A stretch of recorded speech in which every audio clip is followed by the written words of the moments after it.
Alors, question, l'éducation nationale s'est-elle vraiment dégradée depuis le début de la pandémie? Doit-on s'inquiéter pour l'avenir de nos enfants? Les profs français sont-ils particulièrement maltraités? C'est l'objet de notre décryptage.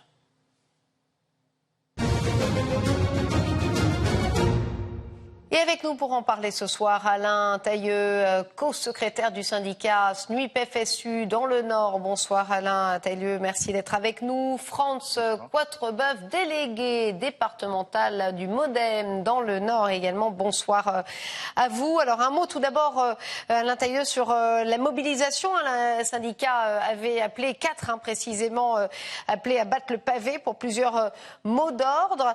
La grève a été finalement assez peu suivie. 3,95 dans le primaire, 6,19 pour le secondaire. Ça, c'est les chiffres du ministère. Ils sont un peu, tout de même, nettement d'ailleurs, supérieurs du côté des syndicats. Vous êtes déçus ou ça ne veut rien dire finalement pour vous? Non, effectivement, les chiffres ne sont pas à la hauteur de ce qu'on aurait pu espérer. On va être honnête.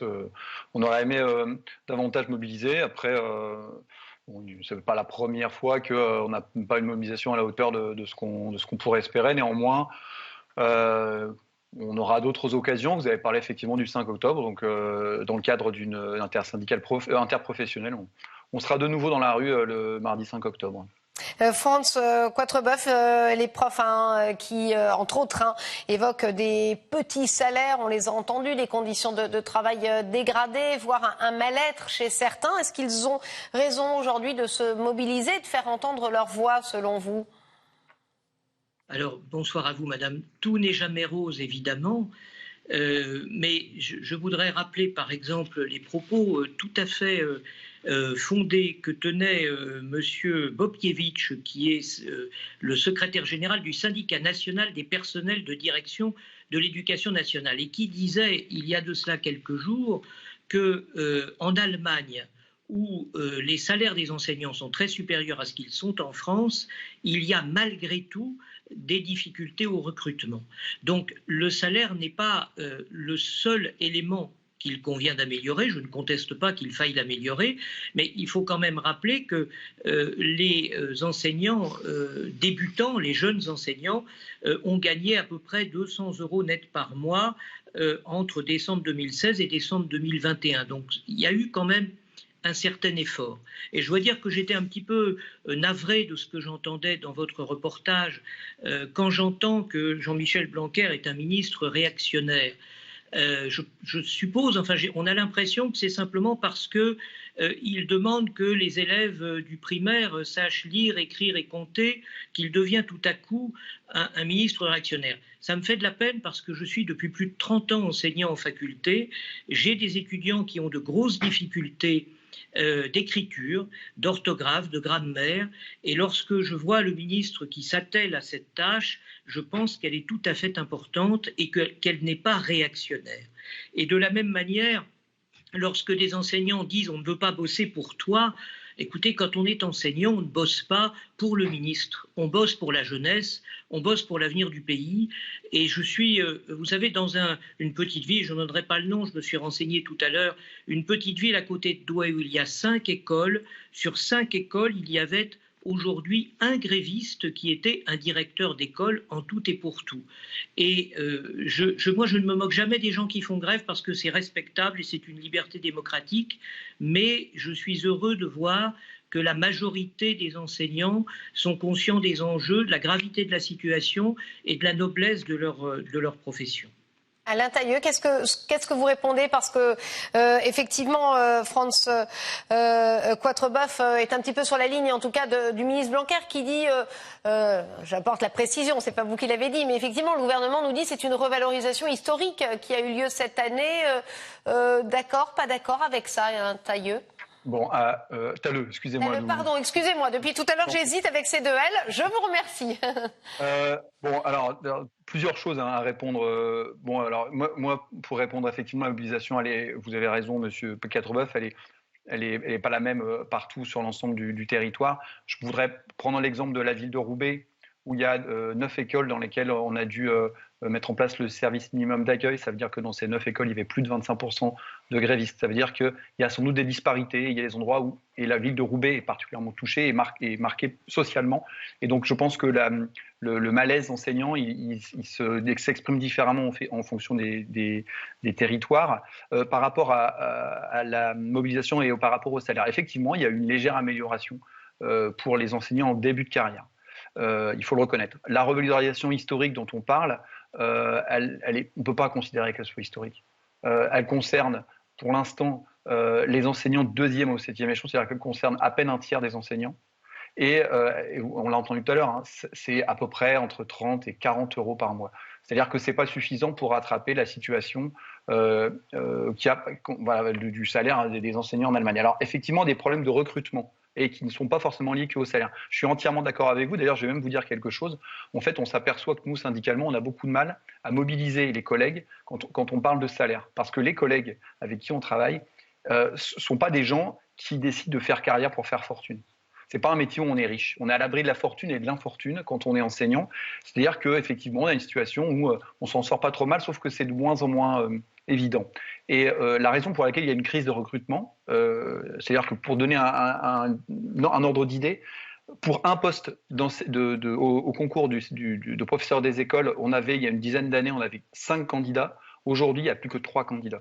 L'année dernière, dans le département du Nord, il y a 18 enseignants stagiaires dans le premier degré qui ont démissionné durant leur année de stage. C'est-à-dire qu'on arrive quasiment à 5%. C'est trop.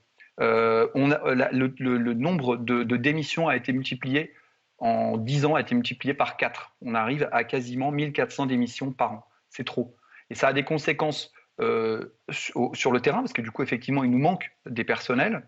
Et puis, ça a des conséquences parce qu'en fait, ça traduit quelque chose, ça traduit un mal-être de nos collègues. Et effectivement, vous avez raison. Nous, moi, ça fait 21 ans que je fais ce métier. Je l'aime et je n'arrêterai pas l'année prochaine de faire ce métier. Et on aspire tous à voir progresser nos élèves. Le problème, c'est qu'on a l'impression qu'on n'est pas suffisamment entendu et on n'a pas suffisamment de moyens pour leur permettre de réussir. Alors, on va continuer ce débat avec quelques chiffres. Regardez ce petit comparatif du portail Statista sur le salaire des enseignants en Europe. On en parle souvent de ce comparatif. Le Luxembourg, regardez, est loin devant avec l'Allemagne. Sur les 11 pays du comparatif, la France est en 9e position. Et si l'on compare plus en détail le salaire d'un enseignant du secondaire, c'est moitié moins entre la France et l'Allemagne, que ce soit au début de carrière ou après 15 ans d'ancienneté. Une réaction peut-être, Monsieur Quatrebeuf, sur ces écarts considérables? Alors, je reprends ce que disait Monsieur Bobkiewicz, qui, vous savez, réagissait en fait à la proposition de Madame Hidalgo de doubler le salaire des enseignants. Et il posait cette question intéressante qui était, mais quelles seront les contreparties? Et il disait lui-même que la charge de travail n'était peut-être pas la même dans notre pays que dans d'autres pays. Alors, encore une fois, moi je respecte infiniment les enseignants, je suis fils et petit-fils d'institutrice, on ne m'entendra jamais critiquer les enseignants. Et pendant le confinement, les parents d'élèves se sont rendus compte à quel point c'était un métier ingrat et difficile. Mais je crois vraiment que et pour répondre à monsieur, une grande partie du mal-être des enseignants n'est pas une question de revenus, c'est lié malheureusement à la dureté, les difficultés de notre société qui se traduisent y compris dans les écoles. Et là, il faut arriver à faire des écoles, mais Dieu sait que c'est difficile, des oasis. Ce qui est compliqué quand c'est dans des quartiers qui sont eux-mêmes difficiles ou dans des villes difficiles, avec une population qui s'appauvrit, c'est évident. Mais je crois que vraiment, le salaire, on peut poser la question franchement aux enseignants, c'est-à-dire, et je ne suis pas sarkozyste, comme l'ont été les membres du MoDem qui n'ont jamais été sarkozystes, mais est-ce que les enseignants veulent travailler plus pour gagner plus? Vous voyez, c'est-à-dire que je suis, et ce syndicaliste, M. Bobkiewicz, avait raison.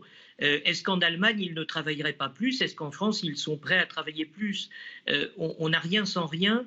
Et il faut savoir qu'en réalité, il y a 1 200 000 personnel dans l'éducation nationale et on ne s'en rend pas compte, mais chaque somme qui individuellement est faible pour chaque enseignant représente un total considérable sur le plan budgétaire et malheureusement le budget n'est pas extensible à l'infini. Alors justement, dans le prolongement, avant de faire réagir Alain Talleux, je vous propose d'écouter un économiste, Christian Saint-Etienne, qui était d'ailleurs sur notre antenne mercredi. Ça va rejoindre un petit peu vos propos, Monsieur Quatrebeuf. Écoutez. Les annonces que votre journaliste devant la Cour des comptes a rappelées, totalement délirantes, par exemple d'Hidalgo, de doubler les salaires des enseignants, sans préciser que par exemple dans les pays où les salaires sont plus élevés, les enseignants, notamment en Allemagne ou ailleurs, acceptent par exemple d'enseigner 2 matières, alors qu'en France, un enseignant refuse d'enseigner plus de 2 matières. Les syndicats s'y opposent totalement. Dans les autres pays où les enseignants sont mieux payés, ces enseignants acceptent également de travailler davantage. Donc là, on parle de doubler les salaires sans modification structurelle. Dans tous les domaines, c'est ce qui se passe. Alain Talleux, ça vous inspire quoi ces propos? Vous, par exemple, vous accepteriez d'enseigner 2 matières, par exemple, ou de travailler plus, ou vous n'êtes pas du tout d'accord, effectivement, avec ces allégations de l'économiste et de M. Quatrebeuf également? Écoutez, moi, je suis professeur des écoles. Oui, alors, oui. Je veux dire, globalement... Donc, vous faites plusieurs matières de fait, de nature. Ça me fait doucement rire. Je pense qu'il Christian on parle effectivement du collège et du lycée, hein, effectivement, pas des instituteurs. Voilà, donc, si vous me posez la question, je vous réponds de mon point de vue. En lycée pro, les enseignants, en lycée pro, ils enseignent, ils sont bivalents, ils enseignent 2 matières. Effectivement, on pourrait imaginer que ça puisse se faire comme ça. Je pense que c'est... Enfin, ça n'a pas forcément de sens. Par rapport au temps de travail, parce que là, effectivement, on dit peut-être que les enseignants ne travaillent pas suffisamment. Le temps de travail moyen d'un enseignant, dans le premier degré et dans le second degré, correspond à 44 heures par semaine. Je suis désolé, hein, mais ça fait 20 ans que je fais ce métier. Je ne vois pas comment j'arriverai à travailler, à dégager du temps pour travailler davantage. Même en cherchant bien, je ne vois pas. Si on veut bien faire son métier, si on veut vraiment bien préparer correctement les élèves et leur permettre d'acquérir les compétences pour devenir des citoyens éclairés, bah voilà, il faut y passer du temps. Il y a évidemment du temps en classe, mais c'est tout le temps qui est à côté. Un enseignant dans le premier degré, il travaille 27 heures par semaine, sauf que ça c'est juste le temps de présence à l'école. C'est-à-dire que tout le reste, c'est du temps qui est pas mesuré, c'est du travail invisible, si vous voulez. Mais on s'improvise pas. Imaginez-vous un enseignant de petite section, de moyenne section, qui arriverait le matin à 8h20 pour l'accueil des élèves sans avoir préparé tous les ateliers qu'il a à préparer. Ça demande du temps à côté. Donc il y a ça, puis il y a autre chose sur la difficulté du métier, mais je pense que M. Quatrebeuf le reconnaîtra. C'est que passer une journée avec de 6 heures avec des enfants de 3, 4, 5, 6 ans, c'est très fatigant. C'est très, très fatigant. Et ça, je pense qu'il faut pouvoir l'entendre. Et comme vous le disiez, pendant le confinement, les parents se sont rendus compte de la difficulté du métier. Effectivement, d'avoir à gérer un groupe d'enfants de 3, 4, 5, 6 ans toute la journée. Voilà. Et donc, il va falloir leur trouver non seulement les faire progresser, leur apprendre quelque chose, mais aussi faire vivre un groupe d'enfants ensemble, apprendre à se sociabiliser, apprendre à travailler ensemble. Et tout ça, c'est difficile. Donc, puis après, sur le doublement des salaires, la FSU, le syndicat auquel j'appartiens, n'a jamais réclamé le doublement des salaires. Ça, c'est une proposition d'Anne Hidalgo. Donc, effectivement, on est pour une revalorisation des salaires, mais comme je le dis, ce n'est pas forcément l'alpha et l'oméga de notre métier. Donc, ce n'est pas ce qu'on cherche à vivre. Ce qui nous pose problème aujourd'hui, ce qui pose problème aux enseignants, c'est les conditions de travail qui sont difficiles. Je vais vous donner quelques exemples. Le fait qu'il y ait des démissions et il y a des collègues qui demandent des ruptures conventionnelles actuellement. On se retrouve à faire la rentrée dans le département du Nord. Il manque, c'est l'inspecteur d'académie qui le reconnaît le 3 septembre, il manque 54 personnes pour occuper l'ensemble des postes dans le département du Nord dans le premier degré. Il manque 54 personnes le jour de la rentrée. Donc ce sont des remplaçants qui vont boucher les trous, sauf que ces remplaçants, on en a besoin au fur et à mesure de l'année parce qu'il y a des collègues qui tombent malades. Et aujourd'hui, monsieur l'inspecteur d'académie, alors c'était au CDEN de la semaine dernière, le 17 septembre, il reconnaît qu'il y a environ 130 enseignants non remplacés toutes les semaines dans le département du Nord. Donc ça, c'est fatigant parce que du coup, comment ça se passe? Les enfants ne peuvent pas être répartis, mais ils sont quand même répartis dans des bulles. Donc on se retrouve avec des classes qui sont plus chargées. On se retrouve à avoir à gérer ces problèmes de non-remplacement. Et puis il y a des conséquences. Par exemple, on parle du doublement. Le dédoublement des classes en CP, en CE1, en éducation prioritaire, qui est une des mesures phares du gouvernement, du quinquennat Macron et de Blanquer. Si un de ces deux enseignants, les deux CP, s'il y en a un des deux qui est absent, le dédoublement, il s'annule. En fait, on va demander à l'enseignant d'avoir à gérer l'ensemble. Les parents peuvent le constater, hein, pas beaucoup de remplacements, en tout cas quand on est dans l'école publique, ça c'est sûr, hein, du primaire jusqu'au lycée. Dernière question justement sur cette proposition d'Anne Hidalgo. On le rappelle évidemment, s'il fallait, qu'elle est candidate à l'élection présidentielle, qui propose donc de doubler ses salaires. France Quatreneuf, c'est quoi? C'est une proposition démagogique ou réaliste? Enfin, où est-ce qu'on peut trouver cet argent finalement? Ça paraît réaliste pour vous? Un enseignant me disait tout à l'heure que cela représentait à peu près 150 milliards d'euros sur 5 ans. Oui, c'est complètement farfelu. Vous voyez, ça rappelle un peu les propositions de François Hollande quand il annonçait une taxation des grands revenus qui a été retoquée par les hautes juridictions et sur laquelle il a dû complètement reculer. C'est-à-dire que et c'est, si vous voulez, moi je suis un vieux militant centriste. J'essaie toujours de ne jamais rien promettre que je ne puisse pas tenir, parce que promettre n'importe quoi, c'est ouvrir grande la porte au populisme, parce que ça exaspère. Et je regrette que Mme Hidalgo se livre à ce genre de surenchère, parce qu'effectivement, c'est infaisable. D'ailleurs, les syndicats eux-mêmes n'y croient pas, heureusement. C'est infaisable et c'est de nature, comme toujours, à désespérer, à mettre en colère. Et c'est ce qui conduit aujourd'hui, hélas, au désaveu des politiques, à l'abstention massive, au vote populiste.